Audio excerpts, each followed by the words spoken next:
Vamos dar início ao painel Agenda ENAP, como contratar inovação para o governo.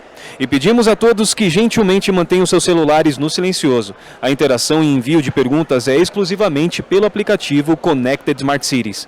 Para enviar perguntas e interagir, acesse o aplicativo do evento, clique em Agenda, selecione o palco atual e o painel Agenda ENAP, como contratar inovação para o governo. A dinâmica será realizada em formato de mesa redonda. Convido ao palco os palestrantes, o assessor da ENAP, Escola Nacional de Administração Pública, Luiz Guilherme Iziki.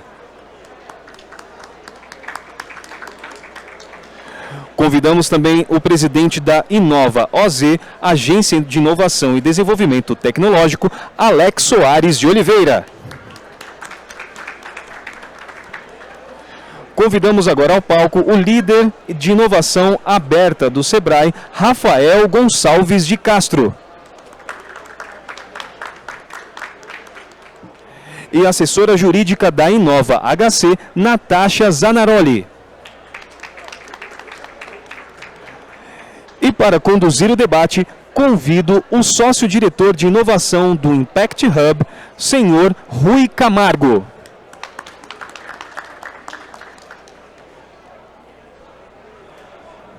Passamos a palavra para o senhor Rui.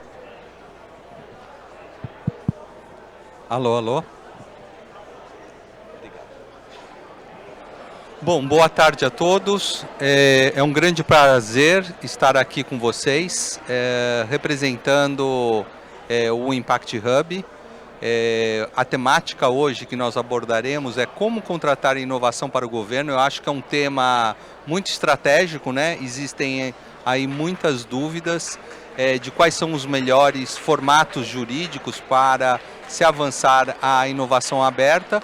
E aqui nós temos, vamos dizer, panelistas representando as mais diferentes organizações, né? Então eu vou fazer rapidamente uma apresentação de cada um deles para que a gente inicie a discussão. Bom, primeiramente, só me apresentando rapidamente, né? Eu sou responsável e líder pela área de inovação em governo no Impact Hub. Nós já conduzimos vários projetos de inovação em governo. Eu acho que talvez o principal cartão de visita, né, foi o projeto do IDEA-Gov, que durante 3 anos, de fevereiro de 2020 a fevereiro de 2023, foi implementado o maior programa de inovação aberta do Brasil, em conjunto com a Secretaria de Desenvolvimento Econômico, Ciência e Tecnologia, né? E hoje o Impact Hub tem feito vários trabalhos com o Sebrae, desenvolvendo metodologias para avançar essa pauta junto a estados e municípios, né? E também hoje estamos colaborando com a ENAP para levar a inovação aberta a nível nacional, né? Então, só para apresentar aqui rapidamente os panelistas, eu vou começar aqui pela Natasha, que está ao meu lado. A Natasha, ela representa o Inova HC, né? Ela é advogada especialista em Direito na área da saúde. Ela é mestre em Saúde Pública pela Universidade de São Paulo e assessora jurídica do Inova HC, que é um núcleo de inovação tecnológica do Hospital das Clínicas da Faculdade de Medicina da USP. Bom, o Rafael está representando aqui o Sebrae Nacional. Atualmente ele é o líder de inovação aberta, com foco no setor público. Ele é graduado em Comunicação Social com especialização em Políticas Públicas e Gestão Governamental, né? E está à frente de um programa muito importante do Sebrae que se chama Catalisa Gov. Eu tenho aqui também representando o município de Osasco, o Alex Soares. O Alex Soares, ele vem da área de tecnologia, já esteve à frente da área de tecnologia e inovação no município de Osasco e hoje ele lidera a agência de inovação, o Inova OS, né? E por último eu gostaria de apresentar o Luiz Guilherme. Ele é engenheiro eletricista pela Universidade Tecnológica Federal do Paraná, com MBA em Liderança, Inovação e Gestão 4.0 pela PUC do Rio Grande do Sul. Também tem mestrando é mestrando em Políticas Públicas e Desenvolvimento no IPEA e é servidor público federal desde 2016, com atuação e liderança em diversos projetos de inovação na gestão pública. Bom, feita a apresentação, eu gostaria de começar esse debate primeiro pedindo para que cada organização se apresente, né? Que projetos têm sido implementados para fomentar a inovação aberta, né? E eu gostaria de começar pelo Luiz, que representa a ENAP, e falar um pouquinho sobre o que a ENAP tem feito para fomentar essa pauta da inovação aberta. Obrigado, Rui. Boa tarde, pessoal. É um prazer estar aqui conversando com vocês sobre compras públicas de inovação, inovação aberta, como nós podemos trazer inovação para dentro do governo através de contratações, através do mercado. Até porque o mercado ele é muito capaz nisso, em inovar. Acho que antes de mais nada aqui eu poderia fazer uma reflexão, né? Será, antes de falar sobre a ENAP um pouco mais, né? Por que a gente precisa contratar inovação? Acho que vale essa reflexão. E acho que o principal ponto aqui que nós temos é a melhora de serviços públicos, que é uma necessidade da administração pública. Hoje, na gestão pública, nós temos sendo muito cobrados sobre o papel que o Estado tem, sobre como que nós podemos contribuir para a sociedade, sobre o que nós devemos fazer como administração pública para a sociedade. E essa cobrança tem muito a ver com a qualidade e o alcance da universalidade dos serviços públicos. E acho que esse aqui é o principal ponto, né? Nós temos uma obrigação dentro da administração pública de trazer serviços de melhor qualidade e maior abrangência para o cidadão. E acho que é muito óbvio, né, que nós temos aí um déficit em qualidade e muitas vezes, né, o alcance do serviço público ele simplesmente inexiste, e aí nós temos aí diversos problemas sociais decorrentes disso. Daí é uma situação difícil e a inovação ela serve exatamente nesse ponto, e a contratação e inovação ela tem exatamente esse apelo em poder trazer para o governo a capacidade, né, de melhorar a sociedade, melhorar os serviços públicos e nós temos aí uma vida melhor para todos os brasileiros. Falado isso, né, eu vou falar aqui sobre o papel da ENAP. A ENAP é a Escola Nacional de Administração Pública, é uma fundação pública e, como o nome propriamente diz, é uma escola de governo, uma escola nacional. É a escola do governo federal e, apesar de ser a escola do governo federal, não é uma escola federal. E aí o ponto aqui nós somos uma escola nacional no seguinte sentido: não é voltado ao governo federal as atividades da ENAP. Então a ENAP ela tem uma série de iniciativas que se aplicam para toda a administração pública. E a ENAP tem como viés, muita gente pode automaticamente associar a parte de capacitação, a parte de estudos, de formação de servidores.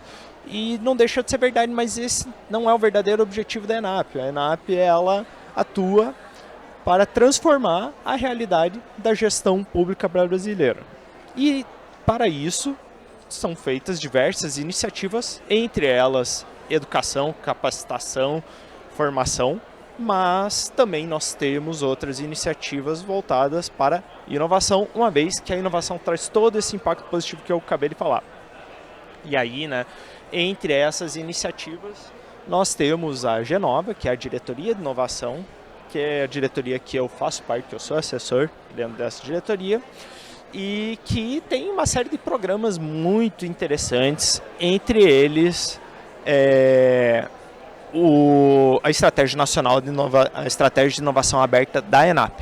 A Estratégia de Inovação Aberta da ENAP, ela se sustenta muito sobre a plataforma Desafios da ENAP. Quem não conhece a plataforma Desafios, procura aí no Google ou digita aí na busca Desafios, desafios.enap.gov.br. Eu espero que seja esse, eu não tenha enganado.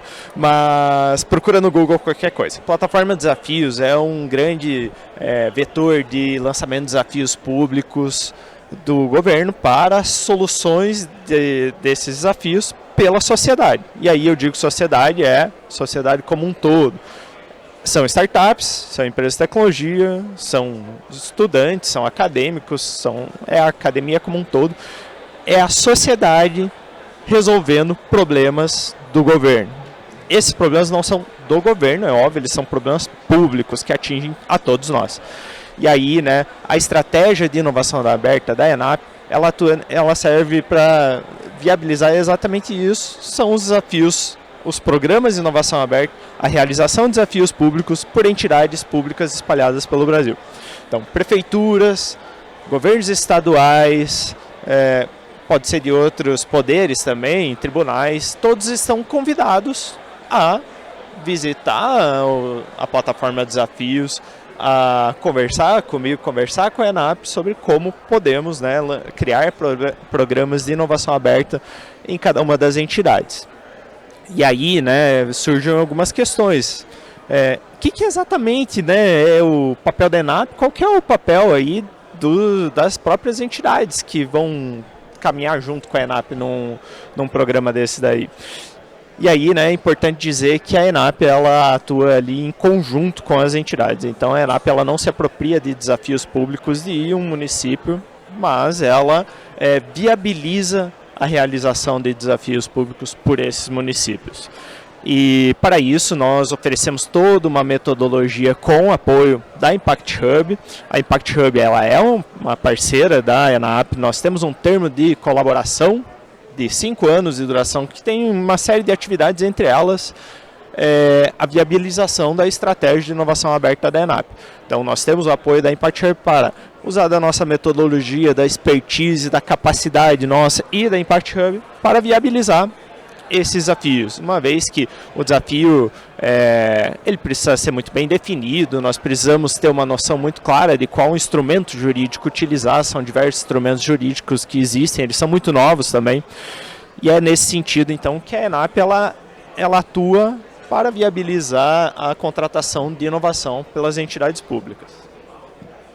Obrigado, Luiz. Eu acho que foi muito interessante saber que existe uma plataforma digital onde qualquer município, qualquer estado ou órgão de governo pode colocar nessa plataforma aquele desafio que ela está enfrentando, né, para que se possa fazer esse match com essas soluções inovadoras e ter todo o apoio de capacitação, né, para que o servidor público ele possa ter aquela jornada, né, na temática da inovação aberta.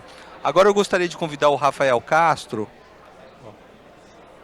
Ele vai contar um pouquinho sobre o que o Sebrae Nacional tem feito na área de inovação aberta. O Rafael, como líder dessa área, né, ele vai contar um pouquinho dos programas que o Sebrae está implementando. Fica à vontade, então, Rafael. Obrigado, Rui. Uma boa tarde a todos os colegas que estão aqui dividindo o painel e todos que estão presentes aqui. Agradeço aí a presença de todos. Rui, antes de falar exatamente o que a gente faz, eu acho que uma reflexão, uma dúvida que passa pela cabeça de muita gente é por que o Sebrae está envolvido nisso, né, em compra pública de inovação, já que a nossa missão é desenvolver, promover o desenvolvimento sustentável de pequenos negócios. Pequenos negócios normalmente se pensa uma padaria, uma confeitaria, numa oficina, né, pequenas empresas aí que são a maior parte do nosso tecido empresarial aí pelo país. E aí a resposta vem muito, tá? Por conta de alguns dados que eu vou trazer aqui, possivelmente alguns de vocês já saibam. As compras antes disso, a missão do Sebrae é, então, né, promover esse desenvolvimento sustentável, a competitividade dos pequenos negócios pelo país, e a gente faz isso tanto dentro da porteira das pequenas empresas, preparando, capacitando, orientando, mas também abrindo o mercado e facilitando o acesso desses pequenos negócios a esses mercados, né?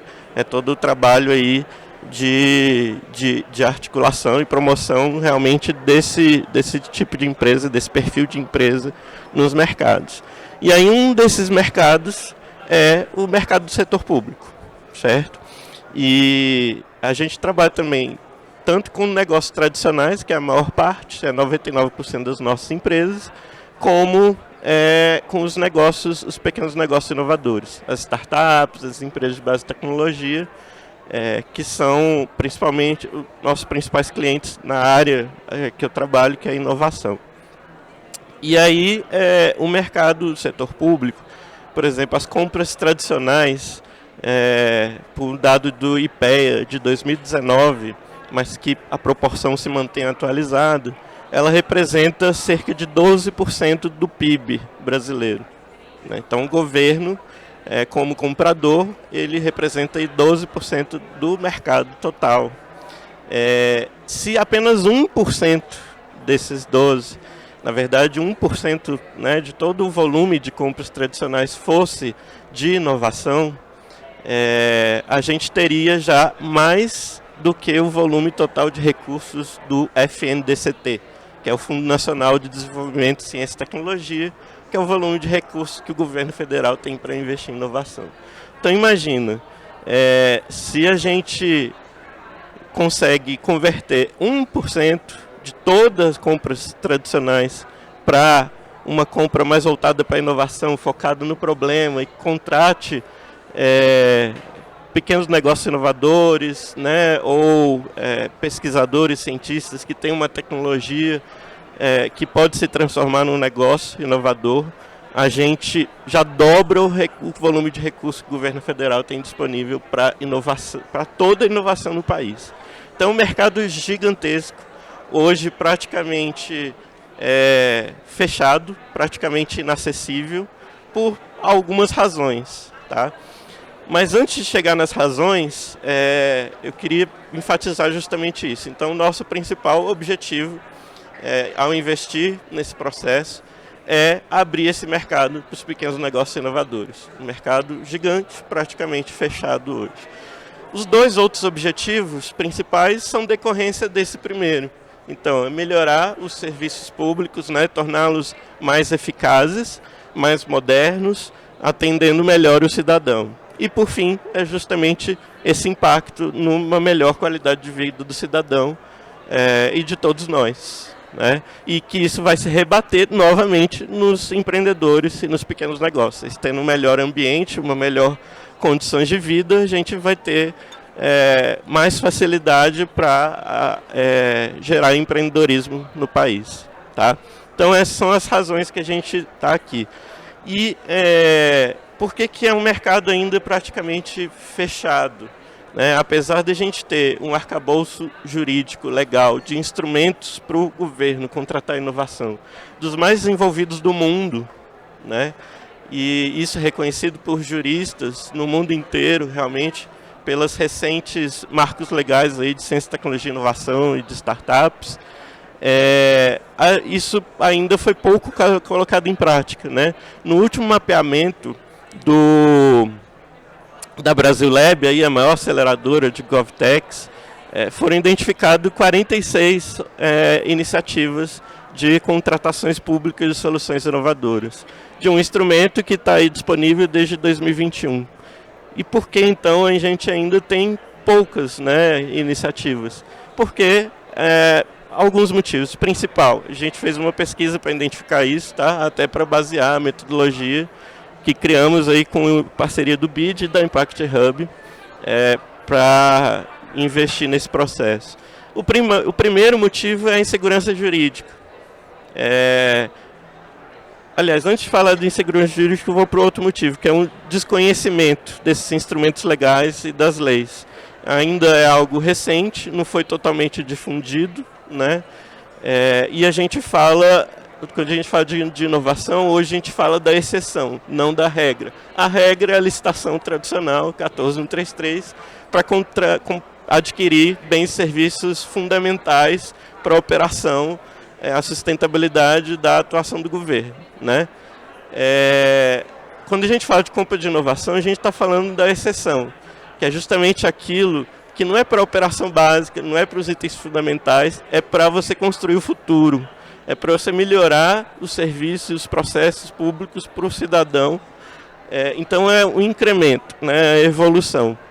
E não está, então, no orçamento tradicional, na prática orçamentária tradicional do gestor público, que ele precisa manter ali o básico, né, e a operação do dia a dia. Então, essa informação não se dissemina tão facilmente.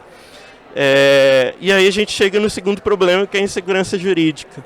Justamente pelo desconhecimento geral, né, mesmo quando o gestor técnico ali, responsável pelo processo para serviço público, ele tem acesso a esse conhecimento e quer aplicar, ele esbarra ali na área jurídica, ele esbarra na área de compras, ele esbarra na área de compliance, e mesmo quando o órgão está todo sintonizado, todo por dentro do assunto, do conhecimento, ele esbarra no Tribunal de Contas, ele esbarra na Procuradoria Geral, né? A gente está vivendo casos de gargalos em todos esses pontos aí para tornar a lei uma realidade. Então, ele, além do conhecimento não chegar na ponta, quando chega ainda tem a questão da insegurança jurídica e todos em volta não sabem do que aquele gestor está falando. Resolvido esses dois pontos, ainda tem a questão do orçamento, né? Não tem um orçamento disponível para ser aplicado em testes, que muitas vezes pode se levar a erros, e a legislação hoje permite que o governo teste, experimente, e aqueles testes podem, eventualmente, como todo teste, chegar a resultados negativos, né? Ou seja, aquela solução que foi testada não resolve o problema identificado. Para você chegar numa solução ainda não conhecida para resolver um grande desafio, você precisa experimentar, você precisa testar, isso que os instrumentos hoje permitem. Mas ainda a nossa prática de gestão não está acostumada com essa cultura de investir em erro, em errar para aprender com erro e encontrar a resposta certa, né? Que é o que o mercado faz, que é o que as startups fazem, que é o que as grandes empresas em grandes projetos mais complexos fazem já há um tempo, né? E está consolidando essa prática. Então, isso que a gente pretende atacar com uma metodologia, com uma estratégia, na verdade, que é o Catalisa Gov. Faz parte de uma família de iniciativas do Sebrae para promover inovação aberta, e o Catalisa Gov é focado em governo. E aí, justamente, a nossa estratégia passa por sensibilizar, estar em eventos como esse, como eu estou aqui, produzir conteúdos com toda a nossa rede de parceiros, inclusive ENAP, BID, que é parceiro de longa data, Impact Hub, TCU, enfim, vários parceiros importantes. Capacitar, que é inclusive algo que a gente tem conversado muito com a ENAP, né, Luiz? Pretendemos, vou soltar spoiler aqui, a gente está trabalhando para estruturar, para licitar esse ano uma grande contratação nacional para capacitação de gestores públicos em todas essas áreas que eu falei, não só o técnico, online, para, se Deus quiser, ano que vem, com as equipes municipais também estabelecidas, no início do ano que vem, soltarmos aí para toda a gestão pública, tá? E justamente com conteúdos aí, síncronos, assíncronos, todas as ferramentas possíveis para a gente disseminar esse conhecimento e esses instrumentos. E, em terceiro ponto, a consultoria, que é justamente onde a gente pega na mão do gestor público, né, traz uma consultoria especializada, certificada, e encaminha aí para orientá-lo no passo a passo, ajudá-lo nas decisões e chegar no fim. Bom, tudo isso, resumindo aqui, que a gente está com tempo curto e queria deixar também espaço disponível para o debate, justamente para a gente conseguir vencer a barreira, ter as primeiras conquistas e ter referências concretas, né, de casos de sucesso para os gestores terem como referência, inclusive, casos de sucesso que não houve penalização, né, que foi caso de sucesso até o final da linha, sem nenhum prejuízo a ninguém, para que com esses casos a gente consiga escalar, multiplicar e realmente abrir esse mercado dos pequenos negócios e utilizar o potencial desses pequenos negócios, dessas startups, para resolver desafios complexos aí, que exigem cooperação e são desafios de grande impacto social e ambiental. E Rafael, só para fechar, você quer falar um pouquinho sobre esse evento aí? Obrigado aí por lembrar a oportunidade também. A gente vai estar nos dias 6 e 7 de junho em João Pessoa. O Sebrae vai estar promovendo o que hoje é o maior evento de inovação da região Nordeste. Teve a primeira edição em São Luís ano passado, esse ano em João Pessoa. E uma das verticais do evento vai ser inovação no setor público, com essa abordagem de inovação aberta. E vai ser para todo o país. Então não é só para o gestor público do Nordeste, mas o gestor que chegar lá, ele vai ver todo o potencial de inovação que os ecossistemas e startups do Nordeste têm para resolver grandes desafios públicos, tá? Além de outros temas, mas vai ter toda uma programação dedicada, exclusiva a isso, além de startups preparadas, treinadas para apresentar suas soluções para gestores públicos. Então estão todos convidados, o QR Code está ali. Mas quem não quiser direcionar, é só pesquisar nordestion.com. As inscrições já estão abertas. Nos 2 dias anteriores, 4 e 5 de junho, vão ter visitas técnicas nos ecossistemas de Campina Grande e João Pessoa, para conhecer todos os atores locais. E gestores públicos também estão totalmente convidados. Tá? Estamos reservando vagas a esse perfil de público. Obrigado, Rafael. É muito bacana, né, pessoal, saber que a temática da inovação aberta, ela está sendo bastante descentralizada, né? Eu acho que houve um período que ela estava muito concentrada no Sudeste, né, em outras regiões, e agora essa temática, esses projetos, eles estão dando muita visibilidade no norte do país, né? Nós vamos ter a COP30 em Belém do Pará, né? E eu acho que o Nordeste também é uma outra região que tem trazido exemplos de inovação aberta, principalmente no caso do Recife, né? Que tem aí um histórico bem interessante com o projeto EITA, né? Então agora eu gostaria de convidar o Alex para contar um pouquinho o que eles estão fazendo lá no município de Osasco, que é um município que tem trabalhado em várias frentes da área de tecnologia, com gestão de dados abertos, né? Teve até hoje um painel mais cedo, onde a Thalita comentou um pouquinho do objetivo de que no futuro esses dados possam ter, vamos dizer, disponibilidade para o cidadão comum, ele ter toda a jornada de interação dele com os diferentes serviços públicos, né? E o bacana é que Osasco também tem uma agência de inovação. E o Alex está à frente desse projeto e pode contar um pouco mais para a gente. Boa tarde a todos, boa tarde aos colegas. Obrigado, Rui, pelo convite. Obrigado à organização do evento. Então, Osasco, ela tem uma trilha há bastante tempo de tecnologia. E os nossos estudos apontavam tanto essa insegurança que o Rafael reportou, jurídica, financiamento, entre outras questões aqui do Sudeste, a começar a apostar um pouco mais em inovação aberta. Então, os nossos estudos dentro do município, eles passaram por um fortalecimento todo da equipe de TI, um ganho de maturidade, e nós acabamos constatando nos nossos estudos e no dia a dia, que TI tinha muita capacidade para execução de projetos, a gente tinha muitos indicadores, muitos dados, cruzamentos, predição, uma série de tecnologias que a gente conseguia justificar muito bem os projetos, defender recurso orçamentário, mas que nós estávamos ficando muito grandes. E que isso atrapalha um pouco o orçamento público, atrapalha bastante. Então, na visão de fazer um investimento ou apostar numa inovação, qual é o impacto de deixar de fazer um projeto social pela cidade e apostar numa inovação para que pode ser um caso de insucesso ou de várias tentativas e a gente não conseguir superar o desafio proposto, né? Então, Osasco começou a estudar qual seria a melhor forma, vamos falar, não jurídica também, para que a gente pudesse criar um mecanismo interno para que a gente pudesse entender tantos desafios, vamos falar da sociedade nossa, para a realidade local nossa e também das empresas que compõem o nosso ecossistema.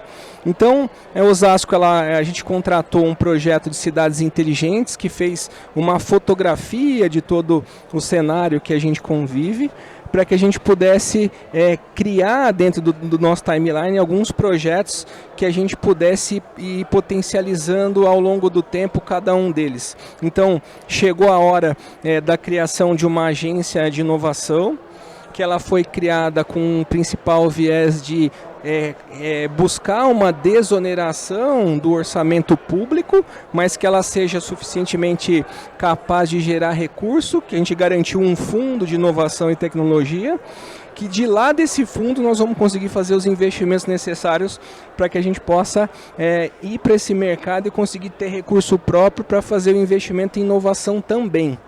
Então, acreditando nessa política pública, a parte nossa estratégica lá entendeu que ela poderia delegar. Então, nós somos uma agência, é diferente de comparar a nossa agência de inovação a uma PROD, que vocês estão acostumados a ver no mercado com as responsabilidades que as cabem.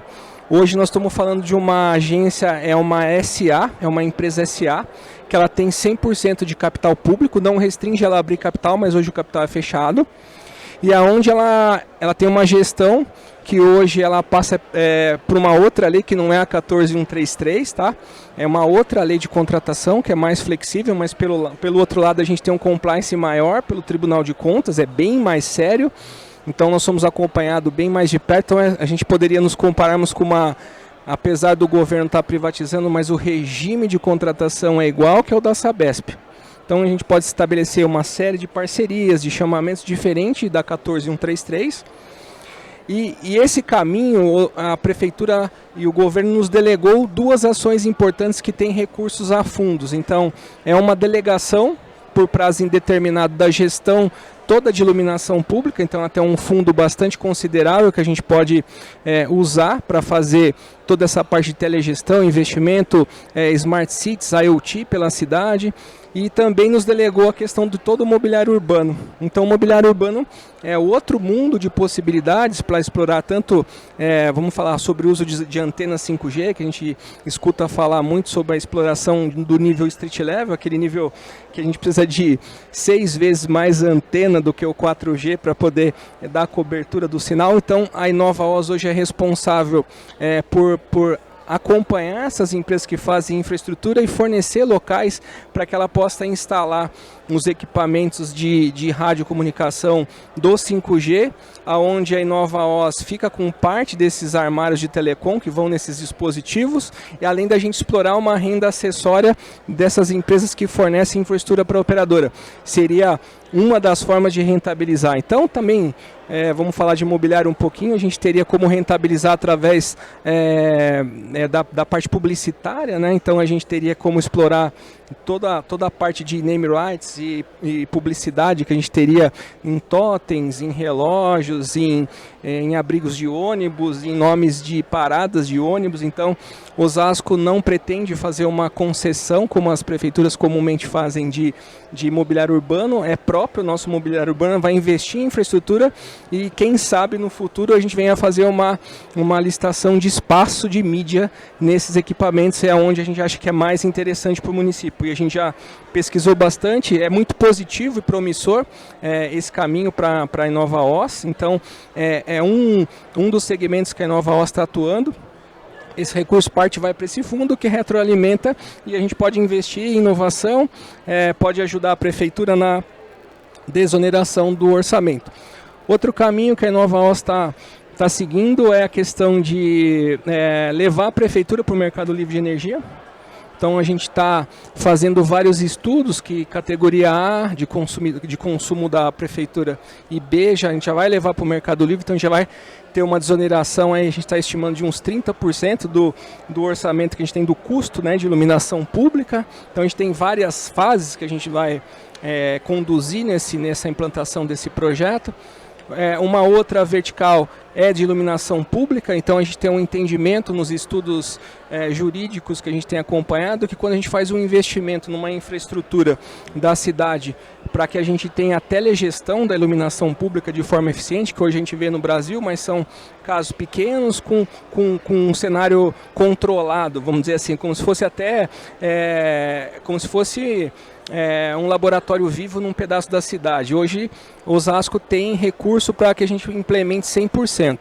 E numa implementação de uma infraestrutura de telegestão, obviamente está falando de um meio de comunicação que é provável que o eleito seja a fibra ótica, e a gente tendo isso na nossa gestão, é óbvio que nós vamos ter uma banda sobrando de comunicação, onde nós vamos utilizar futuramente para poder essa conexão entre os sites que a prefeitura hoje tem, a necessidade, que é uma rede toda contratada como serviço de operadoras, a gente passe a ter uma rede própria. E a gente consiga, em parceria com alguma operadora, passar a vender esse tipo de serviço também, que vai ser mais uma fonte de renda. Então, eu dei esses exemplos para que a gente possa entender que a gente está procurando fazer, além de ajudar na inovação para os desafios os públicos e os privados da cidade, a gente está trabalhando em parceria sempre com a área de tecnologia, desenvolvimento econômico, que a gente possa fomentar algo que, de forma colaborativa, entre que todos os atores possam vir a receber algum tipo de benefício, né? Não só a parte financeira, mas conhecimento, que a gente consiga dinheiro no fundo, porque um dos pilares da agência também é promover a parte de a inovação através de começar a colocar projetos sociais para fazer capacitação na cidade. Então, todos os laboratórios das escolas do município vão ser equipados para que a gente possa fazer aulas hands-on em todos eles. Então, a gente tem 150 endereços. Então, a gente tem um desafio bastante grande social com a agência. E o grande lance é desonerar o orçamento, trazer recursos para a agência e reinvestir em tecnologia. Esse é o caminho. A agência está constituída há 5 meses e já temos 2 delegações por lei para que a gente possa cuidar. Então aqui a esteira de projeto está grande, vamos falar, a água já está batendo nas costas aqui, né? E a gente está correndo atrás dos projetos para que a gente consiga viabilizar e entregar de forma bastante rápida. Então, se vocês acompanham alguma notícia da nossa cidade, o primeiro projeto que a gente tem uma entrega já dia 15 agora, a gente tem uma avenida grande, que é uma alça de acesso que o governo do estado, em parceria com a prefeitura, entrega, que é uma alça de acesso da Castelo Branco, uma entrada numa avenida principal do centro da cidade. Então vai aumentar bastante o fluxo de veículos nos horários de pico, né, de entrada e saída da cidade. Então ali, já em parceria com a Enova, a gente está entregando já com a prefeitura semáforos inteligentes para controlar toda essa região central, todos integrados com o Waze, um mobiliário urbano novo, onde a gente já vai poder explorar essa questão de propaganda e name rights também, mobiliário com câmera, com segurança pública, olhando calçada, olhando via, contagem de pedestres, contagem de carro, leitura de placa. Então, o que o mobiliário urbano de forma inteligente numa cidade smart poderia promover de dados, de inclusão nos bancos de dados da prefeitura para fazer gestão. Então é isso que a gente vai começar a entregar já, esse primeiro resultado do nosso trabalho nessa avenida, e acontece já a partir do dia 15 desse mês que entra agora, do mês de maio. Obrigado, Alex. É muito interessante essa visão que vocês estão trazendo, porque é uma visão empreendedora, né? Como utilizar a tecnologia em benefício de oferecer uma cidade inteligente, né, que vai beneficiar a população. Só uma curiosidade, vocês mapearam, né, conversando em outras oportunidades, né, muitos ambientes de inovação, né? Vocês se inspiraram em algum modelo no país ou fora do país? Vamos lá. Olha só, nós visitamos sim vários modelos de centros de inovação. Osasco, pela característica regional do tamanho da cidade, a gente não tem espaço para montar um parque tecnológico. Nós temos uma área de 65 km², a cidade é muito densa, não tem área disponível para isso. Hoje, temos uma área que tem alguns investidores, que é uma área privada, que eles estão pensando em montar um centro de tecnologia, porque a gente tem uma área que dá benefício a empresas que se instalam de base tecnológica.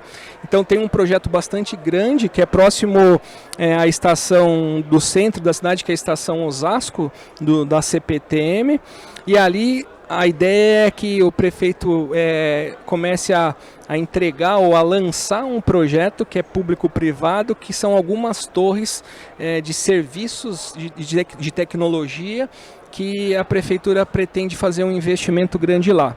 Então, como Osasco tem uma característica diferente das cidades, que ela não tem espaço para montar um parque tecnológico, nossa ideia foi montar um hub de inovação, começar pequeno agora com um hub, que é onde a gente possa levar tecnologias, tanto soluções de software quanto de hardware, aí começar a fazer hackathons. Então, por exemplo, alguns parceiros como a NVIDIA já estão conosco, né? A gente já tem equipamento NVIDIA lá, para começar a levar e a NVIDIA nos ajudar a montar os desafios, selecionar as pessoas e começar a incubar.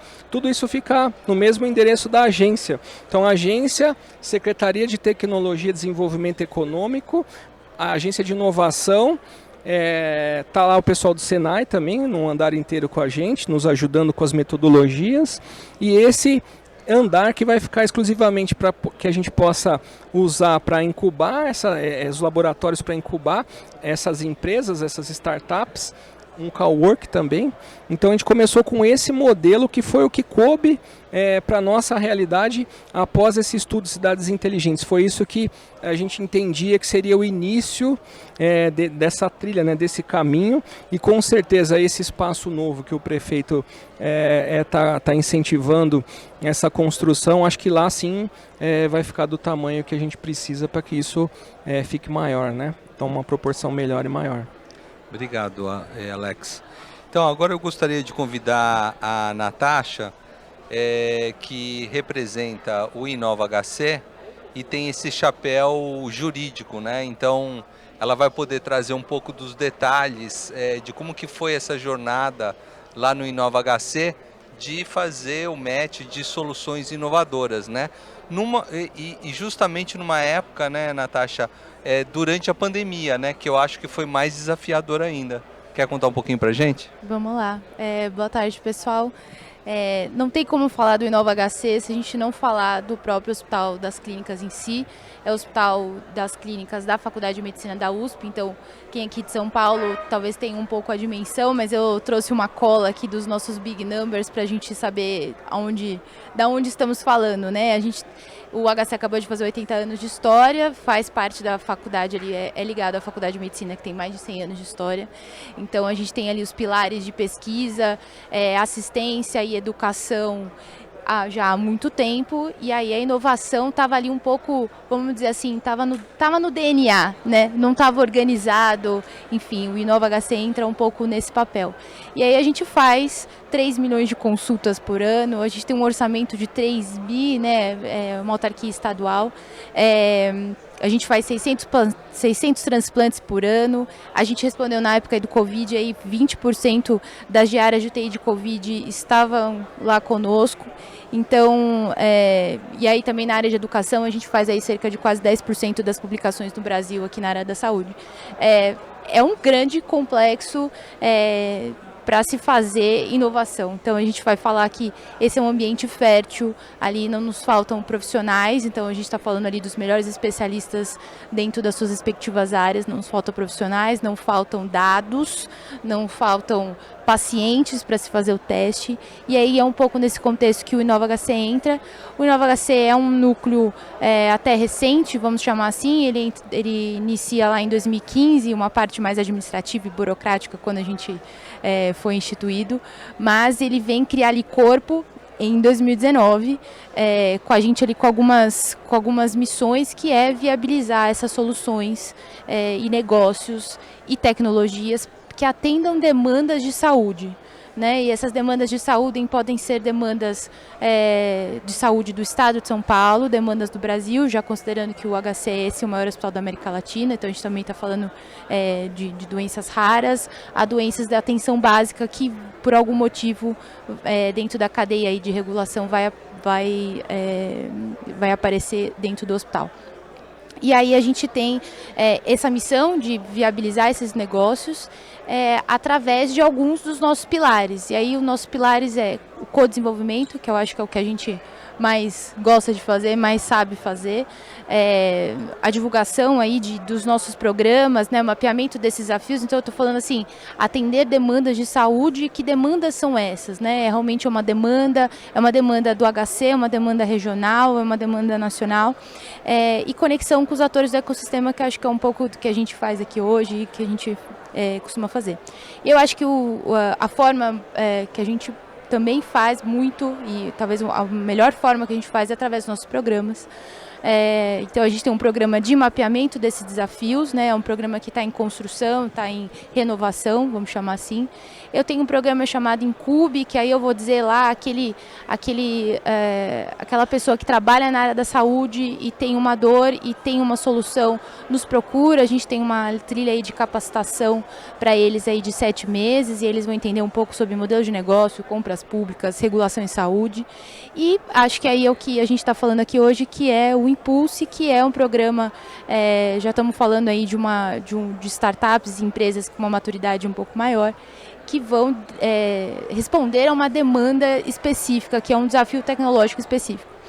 E aí tudo isso, né, foi formatado lá em 2019, e aí eu tinha acabado de entrar no Inova, lá em outubro, novembro de 2019, mal sabíamos ali que virando a esquina tinha uma pandemia chegando até nós. E nessa pandemia, o que aprendemos, né, e o que fizemos?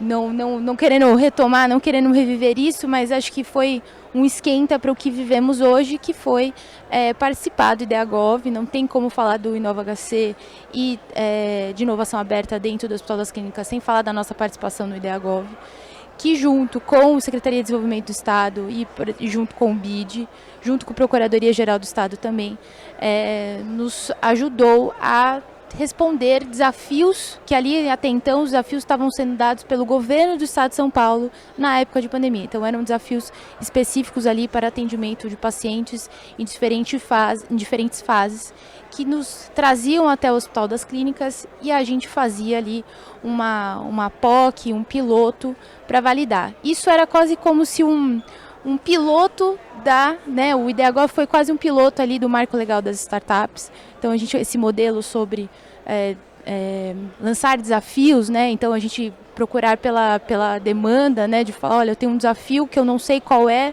a tecnologia a ser trazida. Foi um esquentar dos motores ali, tanto do Estado como de maneira geral, mas acho que especificamente do Inova. A gente entendeu um pouco como que funcionava essa esteira de mapear um desafio, que só o mapeamento do desafio já nos demanda, né? Então a gente pensando dentro de um âmbito de saúde pública, existe diversos desafios, e aí a gente priorizar e saber qual é esse desafio. Então isso o IdeaGov nos trouxe um pouco esse conhecimento.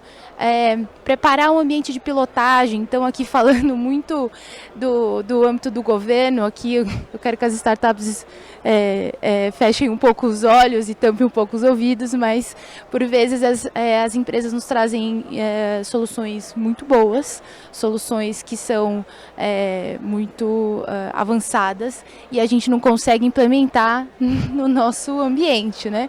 Então, dentro de uma administração pública, eu preciso fazer atualização de Windows, eu tenho cabos que não são os corretos. Quem viveu o IdeaGov sabe. O cabo, o Windows, são a parte dos profissionais. Então, vamos pensar que saúde, de tudo que falamos aqui, eu vou trazer mais uma camada de complexidade, né? A regulação de saúde muito rígida. Então, como é que eu chego lá no ambiente de UTI, altamente complexo e com riscos ali na vida do paciente? Como é que eu chego para aquele profissional de saúde e falo, olha, eu estou trazendo uma tecnologia que vai mudar a sua vida, vai mudar seu atendimento ao paciente, mas você precisa mudar o seu protocolo, você precisa mudar a quantidade de vezes que você vai ver o seu paciente, você precisa confiar na tecnologia. É muito difícil. Então esses foram alguns desafios que o IdeaGov ajudou a gente a entender um pouco como era essa preparação de ambiente de pilotagem, e o BID também nos apoiando financeiramente, dividindo esse risco com a administração, com a autarquia aqui, que é o HC. E aí, eu vou já, né, já chegando ao final aqui, essa esteira aí tem 3, 4 anos do IDEAGOV, e aí a gente chegou agora ao final do ano passado, com todo esse aprendizado, com toda essa bagagem, e inovação é isso, é trabalhar em rede, né? Não achar que a gente sabe, não deixar o discurso elitizado, não queremos inventar a roda. Inova HC é recente, começou lá em 2015, o Hospital das Clínicas está aí há 80 anos, então vamos conversar com quem fez, vamos falar com quem já trabalhou com isso, vamos chamar a PGE para trabalhar junto com a gente. Tudo veio a calhar porque PGE também estava lançando suas minutas padrão do marco legal das startups. Então a gente também pôde fazer esse piloto usando esse instrumento. Então no final do ano passado a gente lançou o nosso primeiro edital do marco legal das startups do estado de São Paulo. É o primeiro também na saúde, porque a gente lançou 4 desafios. A gente entendeu, por falar em mapeamento de desafios, a gente entendia que a Covid, embora a gente já tivesse passado ali do que a gente temia, né, dos maiores perigos da Covid, deixou uma demanda para a saúde pública muito grande. Então a gente está falando de a parte cognitiva, a gente lançou alguns desafios, a parte cognitiva e psiquiátrica dos pacientes, a parte de recuperação aí motora dos pacientes. Estamos falando ali também de pesquisa clínica, acontecendo muito, tá o mundo inteiro estudando sobre Covid, o pós-Covid, o que deixou. A gente também tem um desafio sobre análise de dados ali e os protocolos clínicos, né? Como é que eu sei que aquilo é pós-Covid, não é? Então nós lançamos 4 desafios nesse sentido e estamos agora no piloto, né? Estamos agora aí no CPSI, na metade aí para o final do CPSI. Com essa responsabilidade de também ser o piloto jurídico, né? Também ser o piloto da administração pública e não só o piloto das tecnologias.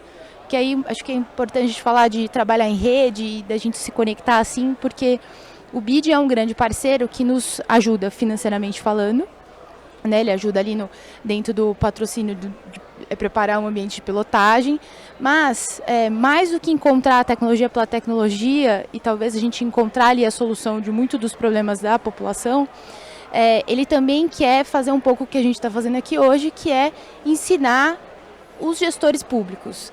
Ele quer ele sensibilizar a gestão pública, ele quer que a gente entenda, goste e faça de novo. Então pode ser que esses desafios que a gente lançou agora tenham bons resultados, médios resultados ou resultados não tão bons assim, mas o HC, o maior hospital das clínicas, com orçamento de 3 bi, com departamento de compras que está acostumado a comprar tomógrafo, catéter e agulha, ele entendeu e ele sensibilizou de que é um caminho importante, com mais risco, claro, mas ele entendeu que é algo que tem valor e que isso pode ser replicado e que no próximo talvez o desafio seja o desafio para uma própria compra pública, de como é que eu faço com algo que melhore, enfim, algum desafio no sentido de gestão ali dentro do HC, enfim.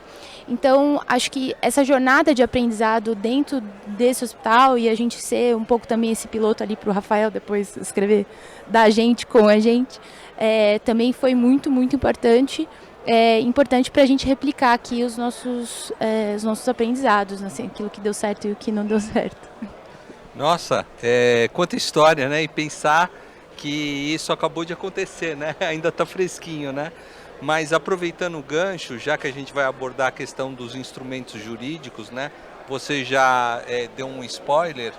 Eu queria que você pudesse aproveitar e falar o seguinte, por exemplo, então assim, prototiparam projetos, né? Alguns, vamos dizer, tiveram um sucesso maior, outros talvez nem tanto, né? Mas estavam dentro do marco legal das startups. E agora vocês estão inovando com a compra pública através do CPSI. Quais são os maiores desafios dentro da organização para implementar essa modalidade jurídica? Acho que já deu uma aliviada, vamos pensar assim, no desafio, foi a gente ter feito, vamos pensar, o piloto do piloto. Então, acho que o IdeaGov, a gente pode dizer que foi um piloto para todos nós lá dentro de aprendizagem dessa esteira. Ajudou em algumas áreas a estarem mais sensibilizadas, mas aí quando chegou uma compra pública, eu tive que envolver departamentos que a gente talvez nunca tinha falado, que era o próprio departamento de compras do HC, como eu falei, que está acostumado a uma compra tradicional, em sua grande maioria por preço.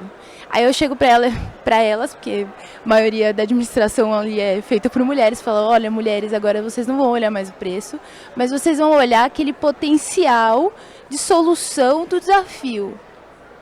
O que é o potencial de solução do desafio, Natasha? Não vai dizer para mim. Eu falo, não, mas espera aí, ó, Rafael de Fácil ajudou a gente, ele tem uma minuta aqui, que dá ali uma dica, mais ou menos, a gente pode fazer uma tabela, e aí eu vou dizer para vocês, no departamento jurídico do hospital, absolutamente tradicional, com todo o respeito, não é tirando a necessidade da rigidez da administração pública, mas assim, a gente apresentou uma minuta que tinha tabela, a gente pensou como facilitar essa linguagem de edital de uma compra pública para o empreendedor. Será que se a gente pôr um índice, pode ser que facilite? Todos nós da equipe do Inova pensamos, não, com certeza, o empreendedor vai olhar lá qual que é o desafio, quais são os documentos que ele precisa e tal. O meu jurídico não deixou, porque ele falou, não, isso não tem cara de edital. Precisa ter edital. O empreendedor precisa ler o edital inteiro, então não vou facilitar a vida dele, eu vou deixar o edital do jeito que ele é, eu não vou pôr um índice lá para ele. Então a gente tinha essa questão de costumes ali do dia a dia, eu tinha que inverter a forma de pensar ali dos administradores públicos, ali da equipe de compras, de que não era mais por preço, eram critérios que a gente definiu ali, que tipo de critérios são esses, de potencial de resolução de um problema. E eu tinha também a questão de tecnologia e a parte de regulação de saúde, que eu acho que talvez é o que a gente tem mais tido dificuldade. O Gabriel também está aqui, que nos ajuda nesse momento, é a parte de dados, né? Então, como é que eu compartilho dados com a startup, se a minha equipe de tecnologia tá confortável com isso. E a gente, por fazer parte ali a pesquisa também dentro dos pilares do HC, a gente também usa tudo isso que estamos fazendo na área de inovação, na área de compras públicas da administração, a gente também usa isso na área da pesquisa. Então eu estou falando que tem pesquisadores nossos que também estão olhando se aquela tecnologia ali que estão sendo colocadas tem validade, né? Tem realmente, ali na parte assistencial, a gente está falando ali de inovação com evidência científica, que é um dos pilares do HC. Então tem isso, tem pesquisa clínica rolando em paralelo, eu tenho o LGPD enrolando, eu tenho aí o PL da IA nos rondando aqui, que a gente está pensando, e se a PL for aprovada, como é que ficaremos, o que faremos? Então tem alguns desafios com essa camada complicadora de saúde. Ou seja, você deve gostar de complexidade, né? Porque... eu gosto. Eu sou uma advogada sanitarista, então saúde pública falou primeiro ao meu coração e depois eu fui chamada para trabalhar no Inova HC, aí tudo fez sentido para mim. Então, saúde com todas as suas complexidades está no meu coração. Então vamos continuar agora nesse sentido inverso, né, Alex? Por exemplo, você trouxe uma visão empreendedora, né, de futuro, onde vocês vão trabalhar muito a questão de compartilhamento de dados, né? Onde vocês têm um mobiliário, vocês têm uma série de IoTs, né, que vocês vão implementar e vocês vão ter o poder desses dados. Que instrumentos jurídicos vocês já têm no município, né? Eu sei que Osasco tem um sandbox regulatório, e tem aí, vamos dizer, a legislação que facilita todo esse processo, né? Mas você trouxe também uma questão que a agência de inovação tem um formato que pode ter um pouco mais de flexibilidade. Quais são os instrumentos jurídicos que vocês vão se apoiar? Boa pergunta. Osasco, depois que ela... Até foi um comentário da Thalita, nossa parceira de trabalho, que esteve aqui no outro painel falando um pouco de dados abertos, né? que a gente pretende que alguns bancos de dados, depois devidamente higienizados, vamos falar, atendendo LGPD e o que a gente puder compartilhar de informação em cima de o que for um desafio que a população, das nossas pesquisas apontar, a prefeitura já não tem mais aquela velocidade de contratação por conta das leis, licitação e tudo mais, né? Para chegar tão rápido naquele objetivo. Às vezes o desafio é tão rápido por uma pandemia, que foram 2 anos que surgiram necessidades adversas que a gente teve que vamos dizer assim, encontrar caminhos de forma rápida para vencer esse desafio, e ela foi sazonal. Às vezes a gente descontinuou aquilo, foi de uso momentâneo ali, alguns planos, alguns projetos, alguns softwares, alguns apps. Então o que a gente pensou? Se nós tivermos um fundo que possa financiar a solução de alguns desafios, onde a gente consiga dar uma direcionada nas ferramentas que a gente pretende utilizar para a solução, por questão de interoperabilidade futura e conexão com os middlewares que a gente tem. E captando esses dados das fontes criar um padrão, aí a gente possa fazer um chamamento onde a gente possa trazer pessoas que vão explorar aquele desafio e talvez monetizar essa startup por publicidade nos apps, e aí a prefeitura deixa de colocar, ou a agência deixa de colocar, né, recurso no projeto, ela só dá aquela alavancada, põe mentoria junto com o Senai e todo aquele cenário de startup, e aí a gente consiga vencer alguns desafios onde ele se consiga entrar, né, a prefeitura custeia o básico da solução e ele monetiza por conta de publicidade. Então a gente tem pensado dessa forma em algumas alternativas para desoneração e ter recurso para investimento. Então a gente daria o mínimo de recurso e ajudaria na mentoria dessas startups, e elas conseguiriam de uma forma bem mais rápida que a prefeitura levar essa solução rápida para a sociedade. Aí, voltando na sua pergunta, como que Osasco pretende fazer a gestão de todos esses dados que nós vamos capturar, que a gente sabe que dado no futuro vai ser recurso para que a gente possa tomar decisão, não só tomar decisão, mas de forma estratégica para a cidade, isso vai ter um grande valor. Então, nós vamos criar um observatório da cidade.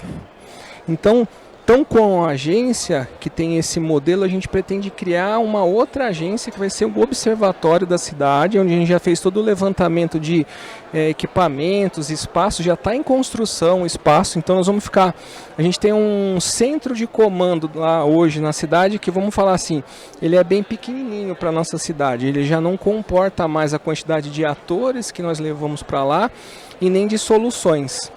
E agora ao lado dele está uma construção de uma grande cidade que hoje chama Cidade da Polícia, porque são as forças polícia, bombeiro, civil, a militar. Todas elas irão lá para dentro para ser uma grande central de despacho da polícia para as ocorrências da região oeste, não só para Osasco, ela vai servir para a SAMU da região oeste também.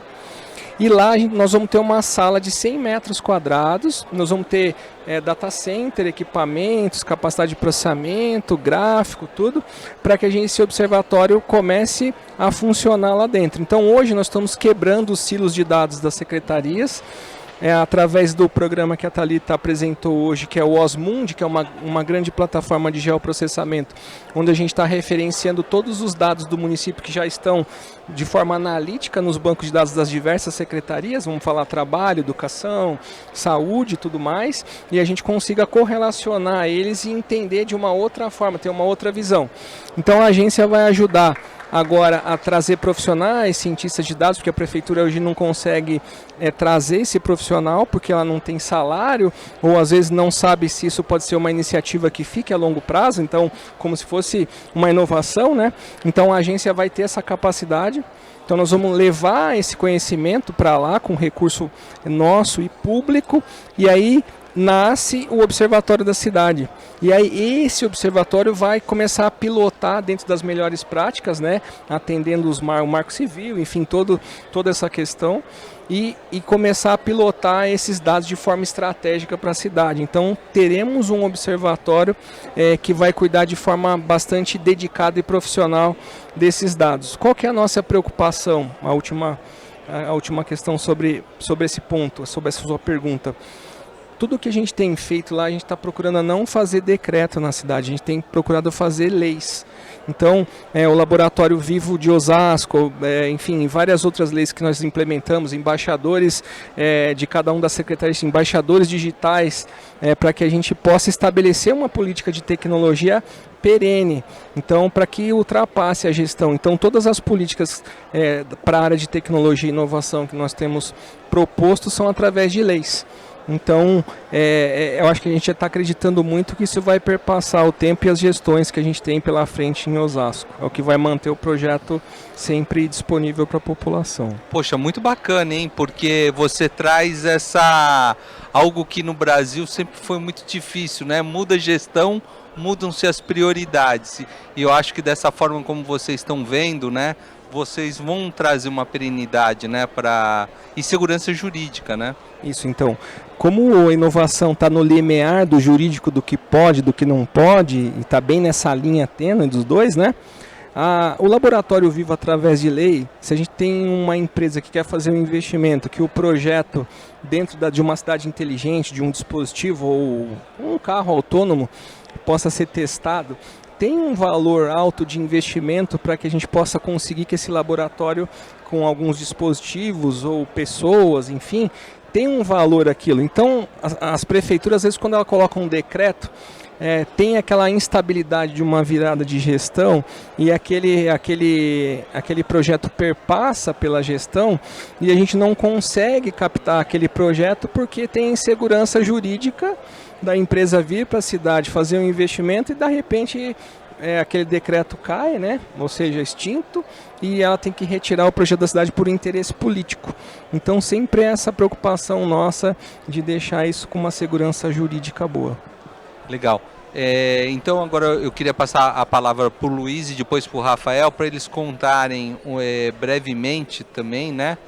Como que as duas organizações estão utilizando das inovações que estão surgindo em termos de legislação para avançar com a inovação aberta. Então, por exemplo, a ENAP tem como missão levar a inovação aberta nas escalas federal, estadual e municipal, né?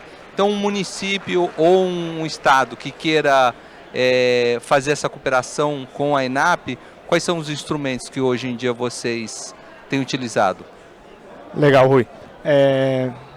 Eu acho que é importante aqui na minha fala não ater só os instrumentos, mas ater ao papel que nós fazemos junto às entidades, no sentido de que eu estou falando aqui em desafios públicos. Eu situei a ENAP como um viabilizador da realização de desafios de inovação aberta pelas entidades públicas.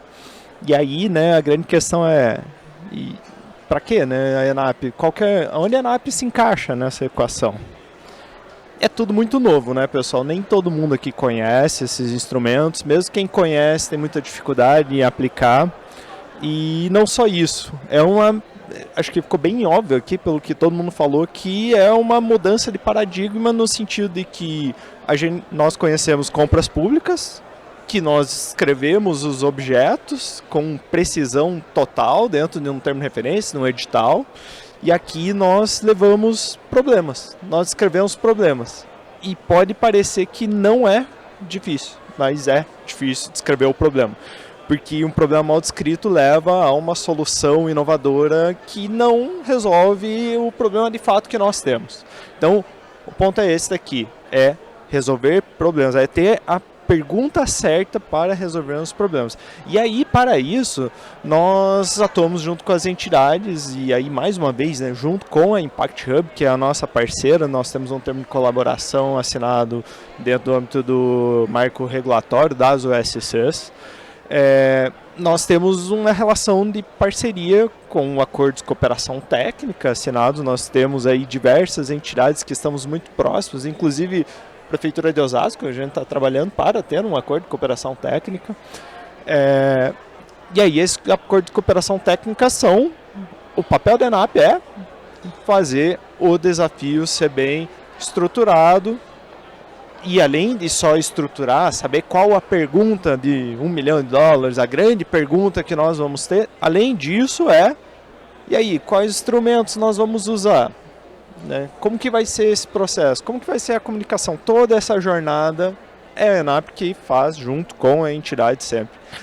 Então, esse aqui é a nossa forma de viabilizar o processo. É acordos de cooperação técnica, não necessariamente envolvem recurso, eventualmente envolve recurso por meio da Impact Hub.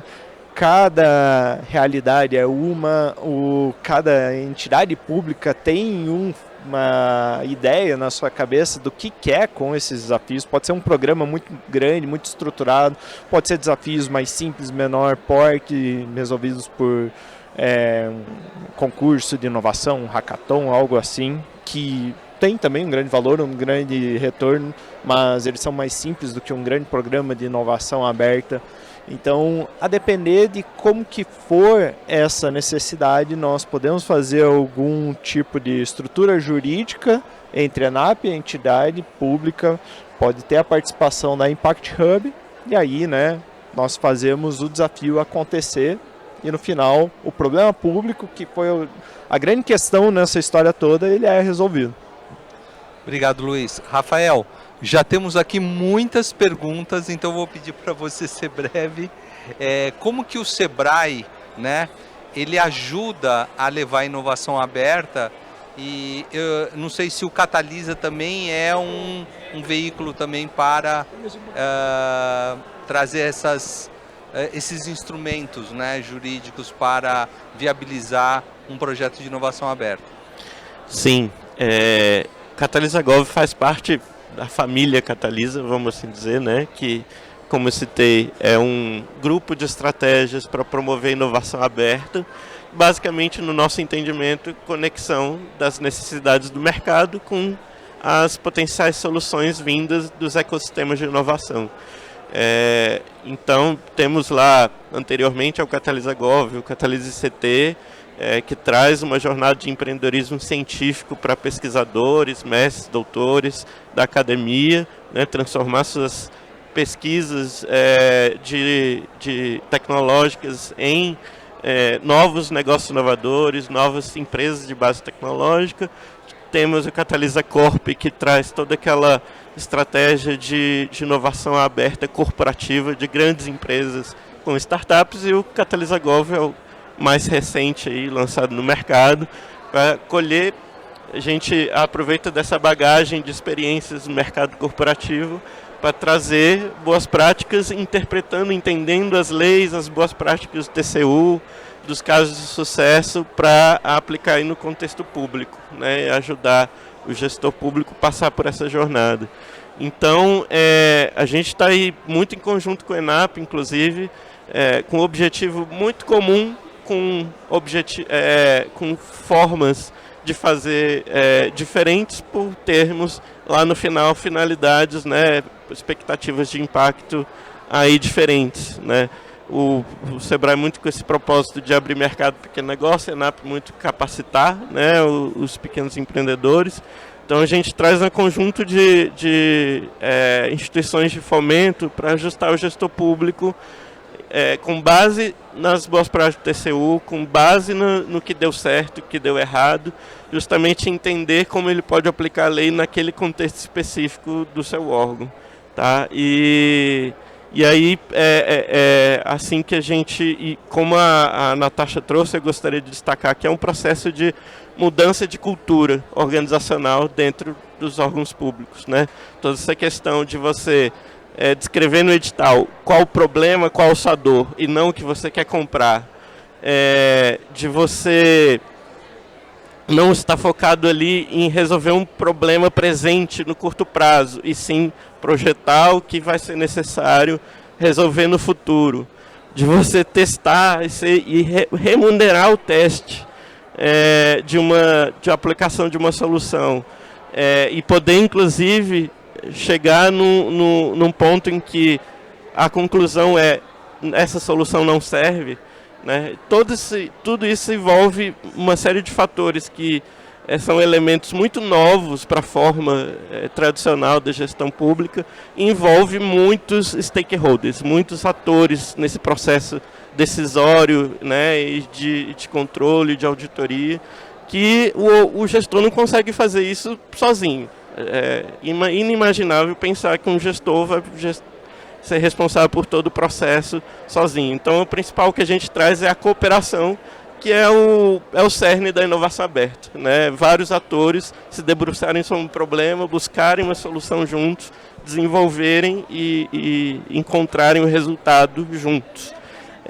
Um último recado que gostaria de dizer: órgãos de São Paulo que estiverem interessados aqui, temos nossa gestora, está ali no cantinho, levanta a mão.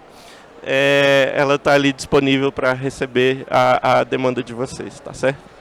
Muito obrigado a todos vocês por essas contribuições muito ricas. Eu gostaria de abrir aqui para perguntas.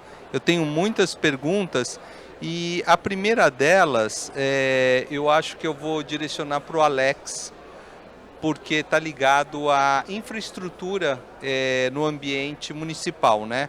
Então, a pergunta é o seguinte: para cidades que já estão com legislação adequada e já teve o início das ativações de 5G, porém, devido ao crescimento populacional, cerca de 20% da área urbana não tem cobertura 2, 3 e 4G, né?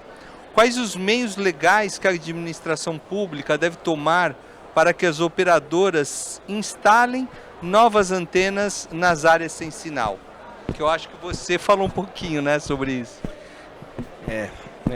Esse é um tema complicado. A operadora, para que tenha viabilidade o projeto, ela sempre tem interesse de instalar uma antena onde tem maior concentração de pessoas. Obviamente que o projeto se paga dessa forma, não tem outra conta para fazer. Então, nós já estudamos algumas leis onde ela está pilotando o mobiliário urbano, o município, o estado.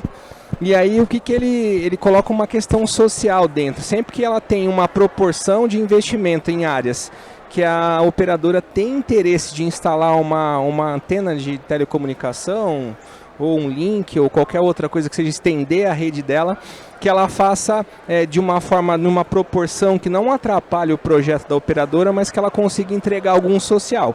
Aí a parte social, cria-se uma priorização de acordo com o serviço público que a gente precisa levar até aquele local e o quanto a gente pretende de investir em infraestrutura naquele, vamos falar, naquela região, naquele bairro ou naquele distrito da cidade. E aí a lei permite que a cidade crie essa ordem prioritária em uma proporção de antenas que tem interesse, e aí a operadora é obrigada a colocar também sinal nessas regiões, né? Então é comum acontecer isso, mas ainda vejo que o maior custo fica para a iniciativa pública mesmo, não é a privada, não tem muito interesse em fazer isso não. Legal. Luiz, tem uma pergunta aqui que eu acho que você pode endereçar, que é o seguinte: a INAP oferece apoio para as etapas de execução dos projetos de resposta aos desafios? E uma